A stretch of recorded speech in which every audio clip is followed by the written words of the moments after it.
Alors, il n'y a rien de prévu pour régler la fonte des neiges.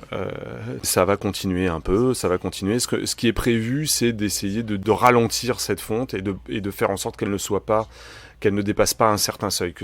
En fait, ce qui est prévu et qui est en train de se discuter en ce moment à Paris, c'est de limiter le réchauffement à 2 degrés, le réchauffement global de la planète à 2 degrés. Voilà, c'est ça qui est prévu. Si ça peut être moins, c'est mieux, ça sera probablement plus. Et puis les autres choses qui sont prévues, c'est de s'adapter à cette fonte des neiges et pas forcément de l'arrêter. El Niño, d'abord c'est un phénomène naturel, totalement naturel, qui normalement a lieu tous les 2-3 ans, régulièrement. Il y a une année El Niño.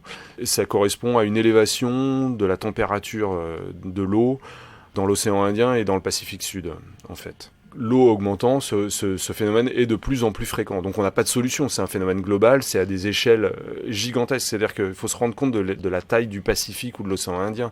C'est des milliers et des milliers de kilomètres. L'homme ne s'est pas encore impacté directement et travaillé à impacter sur des échelles de taille comme celle-là.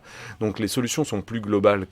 C'est-à-dire il faut de moins en moins utiliser d'énergie, continuer à se développer en utilisant le moins possible d'énergie fossile et à ne pas rejeter du CO2 ou du méthane dans l'atmosphère.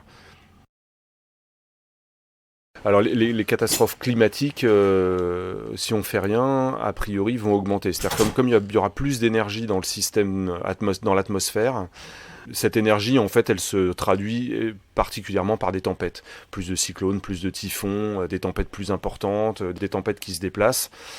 Voilà. A priori, il y aurait une fréquence supérieure de ces événements-là. Pour l'instant, il faut quand même le dire, ça n'est pas statistiquement vérifié.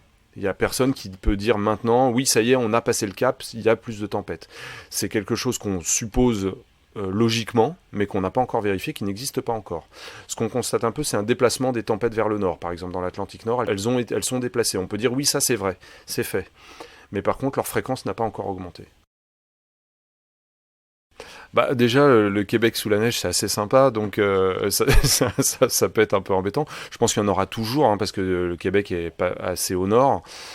Voilà, après, ça peut changer quelques conditions de vie, c'est-à-dire que vous utiliserez peut-être un petit peu moins d'énergie pour vous réchauffer pendant l'hiver. Après, ça peut poser d'autres problèmes que moi, j'imagine pas sur le mode de vie au Québec, mais ça va gêner certaines espèces qui avaient l'habitude d'hiberner. Je pense à des ours. Ça peut changer la faune et la flore. Enfin, la flore, par exemple.